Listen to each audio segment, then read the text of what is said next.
감사드립니다. 오늘 말씀은 사도행전 17장 22절부터 31절까지 말씀 가지고 아레오바고의 선 바울이라는 제목으로 함께 말씀의 은혜 나누고자 합니다. 아레오바고 앞에 서다, 그러니까 우상 앞에 서다, 또는 법정 앞에 변론자로 서다. 그렇다면 나는 어디 서 있나? 나는 어떤 역할로 서 있나? 잘못된 신앙을 변론하고 있는가? 아니면 옹호하고 있는가? 바울은 2차 전도 여행을 유럽 쪽으로 떠나게 되었습니다. 마케도냐, 그리스 지역을 향해서 떠나게 되었습니다. 유럽이라고는 하지만 오리엔탈적인 요소가 강한 지역입니다. 그러니까 정교회적인 느낌이 강하고 로마적인 느낌이 아니라는 거죠. 사실 바울은 아시아 지역을 더 전도하고 싶었습니다. 그런데 16장 이후에 보면 길이 그쪽 방향으로 열리지 않았습니다. 하고자 하는 그 방향을 다른 여러 환경에 의해서 막히게 되었습니다. 그러던 중 바울이 환상 중에 마케도니아 사람들이 우리 쪽으로 와서 좀 도와달라라는 환상을 보게 되고 그것을 하나님의 뜻으로 받고 그리로 향해 가게 되었습니다. 그러나 그 길은 하나님의 뜻이라고 생각하고 갔던 그 길도 역시 순탄하지는 않았습니다. 감옥에도 갇히게 되고 빌립보에서, 그리고 또 풀려나게도 되고, 그리고 쫓겨서 또 데살로니가로 가고, 데살로니가에서도 또 쫓겨서 베레아로 가고, 또 도망치다가 결국엔 이 아테네 땅까지 오게 되면서 실라와 디모데와 함께 헤어지면서 이 아테네에 홀로 떨어져 있게 됩니다. 바울은 오늘 본문인 아테네에 이렇게 도착하게 돼서 바울은 그 아테네를 조금 둘러보게 되는 것이죠. 이제 혼자 있고 어떤 일행을 잃게 되었고 그쪽에서 어떤 사역을 했다라는 내용은 없으니까 아마도 좀 긴 시간을 혼자서 조금 아테네를 둘러보면서 여러 가지들을 생각했을 것 같습니다. 그렇다면 이 그리스 아테네에 있는데 여러분은 그리스 가보신 분들 계시고 안 가보신 분들도 계시겠지만 그리스 아테네 하면 무엇이 떠오르십니까? 아테네 하면 뭐 올림픽 그 페르시아 전쟁을 할 때 마라톤이 있었던 올림픽, 그 올림피아 광장, 또는 아크로폴리스 저 언덕 위에 있는 그 파르테논 신전, 멋있는 웅장함, 또 아주 고즈넉한 아주 오래된 지역, 그리고 철학이 있고 신화가 있는 도시, 이렇게 떠오르실 것입니다. 요즘은 뭐 안 가봐도 거기에 대한 정보를 앉아서도 받아볼 수 있지만 아무런 정보가 없었던 바울에게는 그 아테네가 처음 딱 도착했을 때 2000년 전이지만 지금과는 많이 다르겠지만 그 유서 깊은 역사와 철학과 신화는 여전히 있었을 때죠. 어쩌면 더 번창했을 때죠. 거기에 도착해서 둘러본 바울의 느낌은 어땠을까요? 바울은 그것을 좋게 보지는 않았던 것 같습니다. 아테네, 아덴이라고 나왔지만 우리말로 요즘 말로는 아테네입니다. 이 아테네라는 말이 아테나라는 전쟁의 여신의 이름을 따서 그 수호신을 있는 지역을 아테네라고 합니다. 그래서 아크로폴리스라는 높은 곳에다가 파르테논 신전을 지어놓고 이제 높은 곳에 있으니까 이제 폴리스 시대가 장악하고 있을 때 각 도시마다 뭐 스파르타라든지 우리가 잘 아는 또 그리고 아테네 뭐 이런 식으로 돼서 높은 곳에 신전을 지어놓고 전쟁을 대비하는 그런 모양이 되어 있어요. 그리고 그 신전에서 내려다보면 그 마을이 보이고 그 마을은 우리가 잘 아는 아고라, 시장 또는 광장, 거기서 토론을 하고 논쟁을 하고 그러다가 뭐 이렇게 표를 다수결 뭐 이런 식으로 해서 군주지만 이 군주가 못된 군주가 될 것 같다고 생각하면 표를 결정해서 내쫓아 버리는 뭐 그러는 민주주의의 시초도 됐던 곳이 바로 아테네입니다. 그런데 그렇게 품이 있고 굉장히 앞선 정치적인 도시이고 그렇게 우리는 보이고 아름답고 신화와 지혜, 철학이 넘치는 곳이지만 바울이 보았을 땐 우상으로 가득한 도시로밖에 보이지 않았다고 이야기합니다. 그도 그럴 것이 바울은 그 안에 유일신 신앙이 있었습니다. 그런데 그에 반해서 그리스는 다신 문화죠. 각 영역별로 그 영역에 지배하는 신들이 따로 있었던 겁니다. 농사의 신이 따로 있고 물의 신이 따로 있고 전쟁의 신이 따로 있는 것입니다. 그리고 그들의 신상이 곳곳마다 이렇게 세워져 있었습니다. 그리고 현재 그리스는 그리스 정교회, 기독교라고 하지만 여전히 그런 그들이 갖고 있었던 신화적인 사상, 그 종교성이 그대로 묻어나서 혹시라도 가보신 분들은 또는 가보시게 되면 전철이나 또는 걸어 다니다가 또는 버스를 타고 가다 보면 사람들이 갑자기 성호를 긋는 모습을 보시게 될 겁니다. 그런 이유는 지나가다 교회가 지나가게 되면 그 교회가 있기 때문에 성호를 긋는 그들의 종교성을 들여다볼 수가 있습니다. 그러나 바울은 아테네에서 그 신상들을 보고 아름답다 느낀 것이 아니고 그들의 종교성을 신앙이라고 말하지 않았습니다. 종교심이 굉장히 강하구나라고 생각하지만 그 강한 종교심이 너희들의 신앙이다라고 말하진 않았습니다. 다만 그냥 우상천지, 버려야 할 것들로 가득한 곳, 그렇게 보았던 것입니다. 자기 내적으로 그 안에 무엇이 들어있느냐에 따라서 밖에 보이는 환경들이 어떻게 해석되고 보여지는지 우리는 잘 압니다. 그러니까 밖에 이 세상이 어떻게 보이느냐에 따라서 내 안의 상태가 어떻구나라는 것을 느낄 수 있게 되는 거죠. 우리말 속담으로 모 눈에는 뭐만 보인다라고 합니다. 만약에 내 눈에 뭐가 보인다라고 했을 때 내 마음의 상태가 그런 상태다라고 추측할 수도 있겠죠.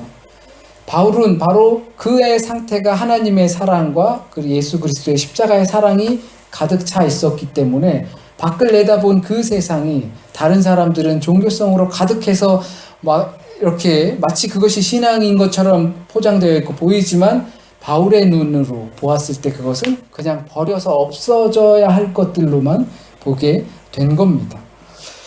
그들의 종교성이 버려야 할 우상으로밖에 보이지 않았던 것이고 바울이 볼 때 각각 그 농사의 신 여러 신들을 섬기면서 제물을 바치면서 제단을 쌓고 있는 그들의 모습을 보고 쟤들 뭐하나라고 생각했던 것입니다.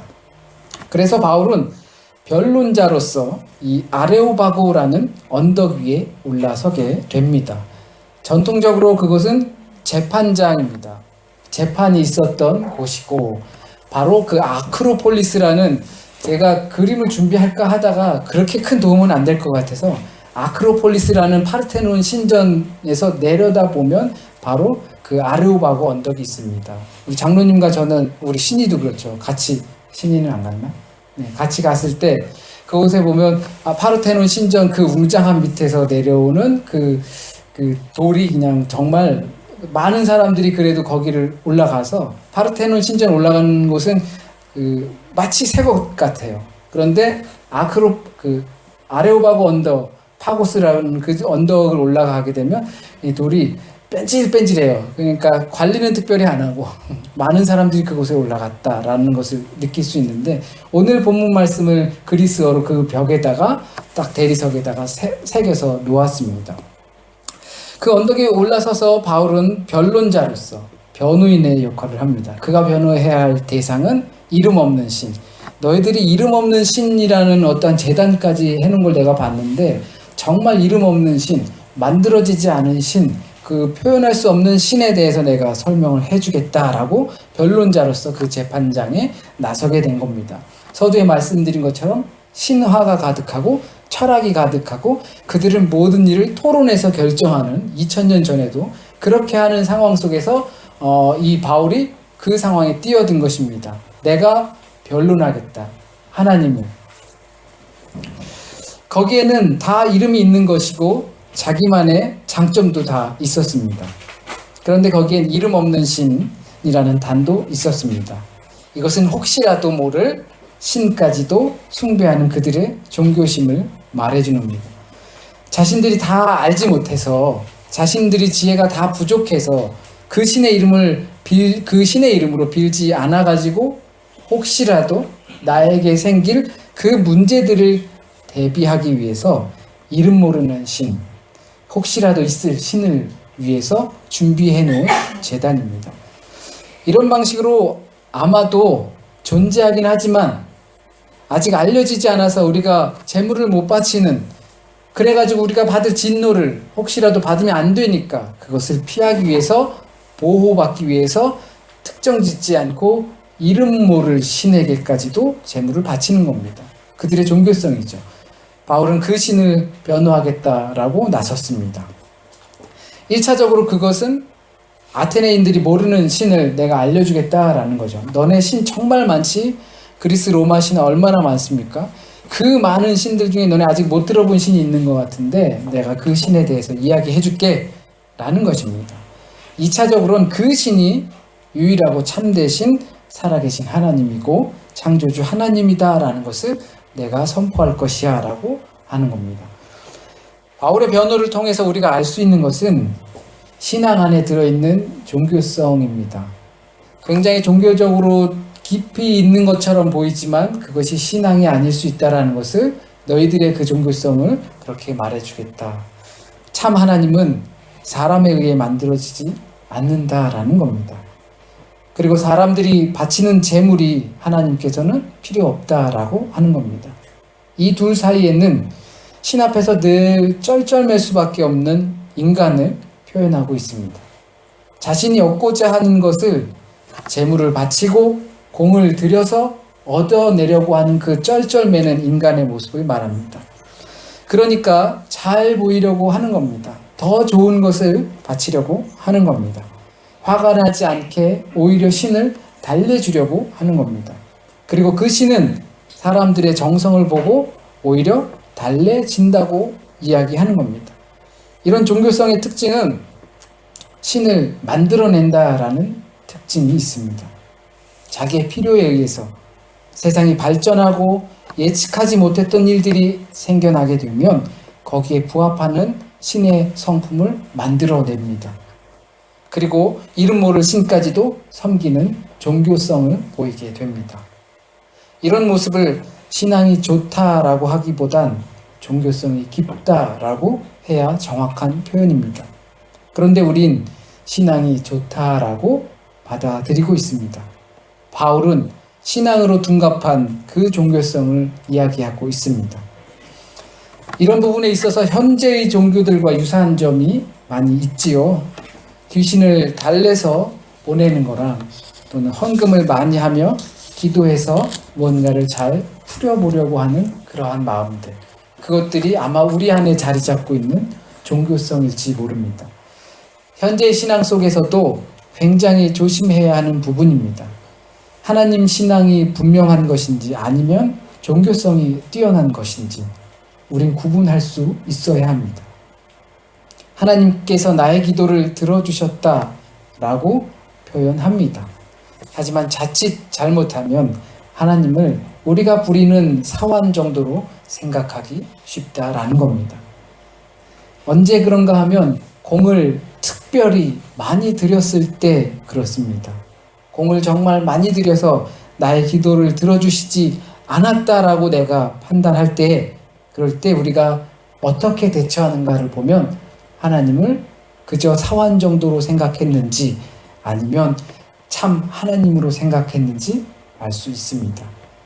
그러다 보면 오히려 인간이 하나님 위에 군림하는 경우도 생깁니다. 우리가 만든 하나님이 돼버리는 겁니다. 그런 하나님은 세상을 지으신 하나님일 수 없게 됩니다. 사람의 표현이나 재주로 우리가 아우를 수 없는 하나님이 그러한 우리의 만들어버린 창조가 아니라 피조된 하나님이 되는 것입니다. 그래서 아테네인의 신과 성경의 하나님이 서로 다른 것은 세계를 창조한 그 창조관이 다르기 때문입니다. 신화 속에 존재하는 신들은 세상을 분노와 전쟁으로 만들어낸 겁니다. 이 세상이 생긴 이유를 신화 속에서 발견하게 되면 화가 나서 만들었고, 전쟁을 하면서 만들었고, 인간을 만들 때 열등한 신이 인간이 되었다라든지, 아니면 열등한 신이 높이 상위에 있는 신의 심부름을 하기 귀찮아서 사람을 만들었다든지, 아니면 신들끼리 싸워서 진 신을 죽여가지고 그 피를 가지고 사람을 만들었다든지 라는 것이 이 신화 속에 존재하는 창조 세계관입니다.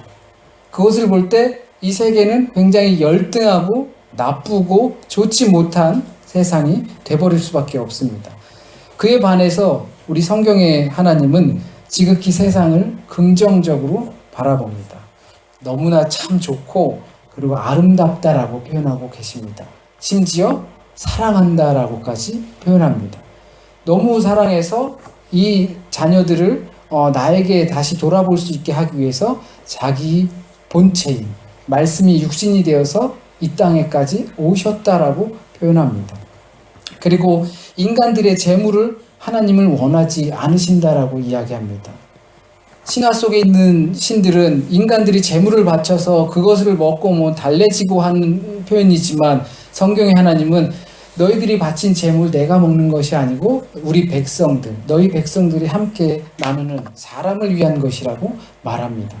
신에게 뇌물 바치는 것이 아니라 감사의 표현이고 그것은 인간을 위한 것이 되는 겁니다. 그렇기 때문에 성경의 하나님은 인간과 매우 친밀한 관계일 수밖에 없습니다. 그래서 너무나 친밀해서 우리가 찾고자 하면 그 하나님을 찾을 수 있고 알고자 하면 그 하나님을 알 수 있게 됩니다. 왜? 우리 인간을 하나님의 형상을 따라서 지으셨다고 합니다. 그리고 우리에게 하나님의 영, 자기 자신의 본질을 우리 인간에게 불어 넣어 주셨기 때문입니다. 그랬는데 그것이 생명이 되어서 살아가게 된 것입니다. 우리가 그런 존재이기 때문에 마음만 먹으면 우리 안에 있는 하나님, 우리 모습 속에 새겨진 하나님의 형상, 하나님의 영 찾을 수 있다라고 이야기하는 겁니다. 그렇기 때문에 우리는 하나님과 굉장히 친밀하고 부족한 모습을 보지만 우리의 세계는 열등하고 정말 보잘것없는 그런 세계가 아니라 하나님께서 사랑하시는 세계입니다. 이처럼 하나님은 인간을 정말 지으실 때 소중한 존재로 지으셨습니다. 그렇기 때문에 숨쉬고 우리의 모습을 서로 볼 때마다 우리 속에, 우리 사이에 계신 하나님을 찾을 수 있어야 합니다. 그것을 아는 바울은 자신 안에 꿈틀대는 하나님의 생명이 있는 바울은 그들의 행위는 우상으로밖에 보이지 않았던 것입니다. 성경의 하나님이 말하는 이 세계관과 그 종교성들이 그들이 그걸 가지고 그들을 볼 때 그들은 그냥 우상놀이, 종교놀이 하는 정도로밖에 보이지 않았던 겁니다. 이름을 붙일 수 없는 하나님, 인간의 손으로 지어질 수 없는 하나님, 그 하나님을 바울은 전하고 있습니다.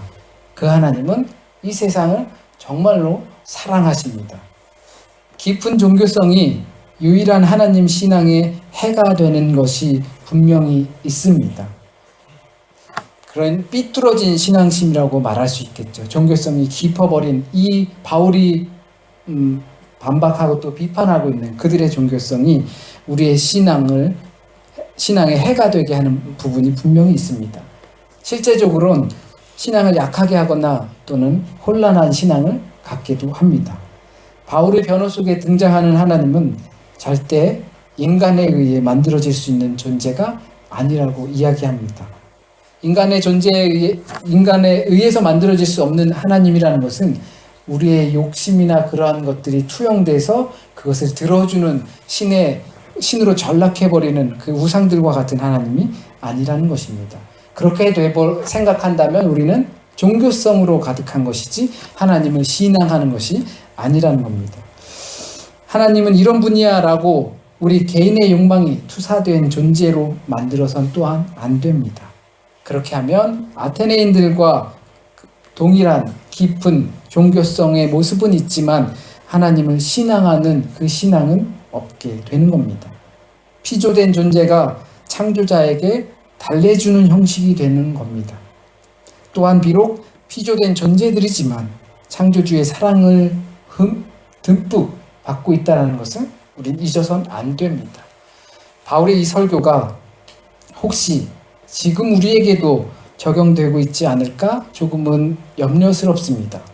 아테네인들의 그 종교성, 깊은 종교성, 하지만 그 깊은 종교성은 그들의 신앙이 아닌 비뚤어진 신앙, 우상을 섬기는 신앙, 잘못된 자기 욕심만 투영시키는 그 신앙을 비판하고 있는 그 바울의 설교가 혹시 우리가 들어야 되는 설교는 아닐지 염려스럽습니다.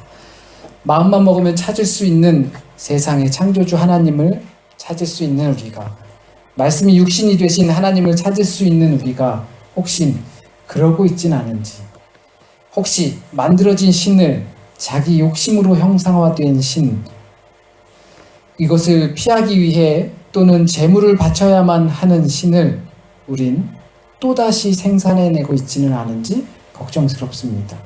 바울은 그런 신앙심이 아닌 깊은 종교성 앞에 서 있는 겁니다.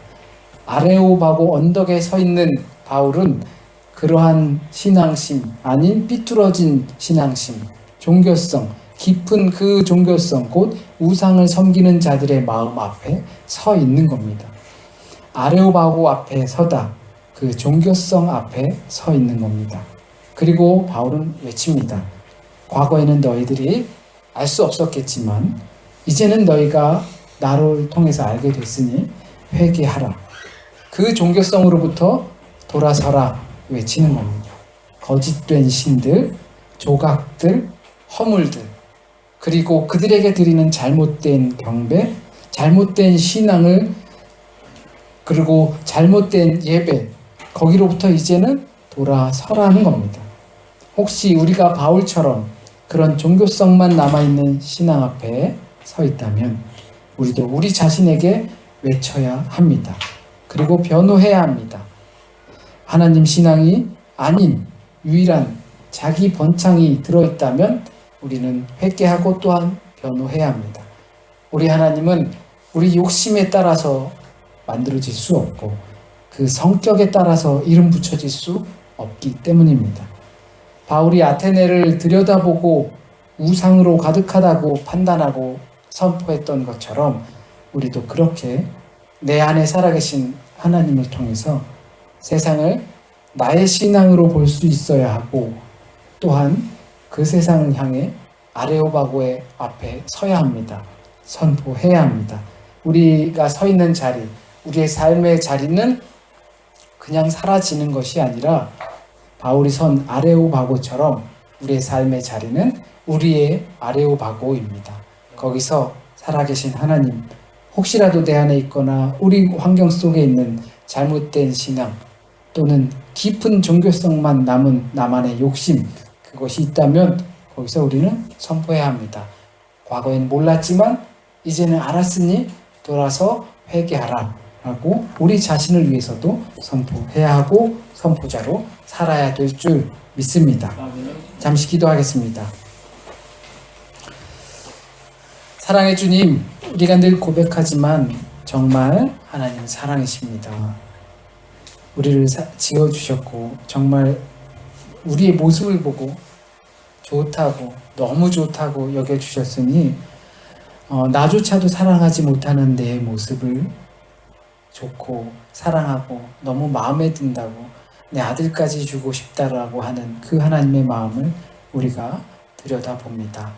다 헤아릴 수 없고 다 표현할 수 없고 우리가 다 품을 수 없지만 그 주님의 사랑을 알고 우리가 이 땅에서 살아갈 때에 종교성만 남아버린 신앙 되지 않게 하여 주시고 참 하나님 신앙으로 우리가 드리는 예배와 경배가 진실되게 하나님 앞에 도달할 수 있게 하여 주시옵소서. 우리 살아가다 보면 꿈이 생기고 또 욕심도 생깁니다. 하고 싶은 것도 있고 꼭 가져야만 하는 것도 우리 삶에 있습니다. 그러나 주님께서 우리에게 필요를 채워주심을 믿고 백합화보다 더 아름답게 여겨주시고 가꾸어주시는 것을 믿고 우리가 살아갈 때 우리의 하나님 신앙은 더욱더 깊어질 줄 믿습니다. 우리와 함께하여 주시옵소서. 함께하여 주심을 믿습니다. 한 주간의 삶을 주님께 바칩니다. 주님의 손에 맡기고 우리가 여러 가지 해결할 수 있고 우리의 방법으로 이끌어갈 수 있겠지만 그것이 하나님 손에 맡겨질 때 나의 손이 아닌 하나님의 손에 맡겨질 때, 나의 근심이 아닌 하나님의 계획에 맡겨질 때 그것이 주님의 뜻으로 온전히 이루어질 줄 믿고 고백하는 한 주간 되게 하여 주시옵소서. 시험으로 또한 입시로 그리고 졸업으로 여러 가지 많은 계획들로 한 주간 살아갈 때에 주님 붙들고 승리할 수 있도록 주님 지켜 주시옵소서. 모든 말씀 우리 주 예수 그리스도의 이름으로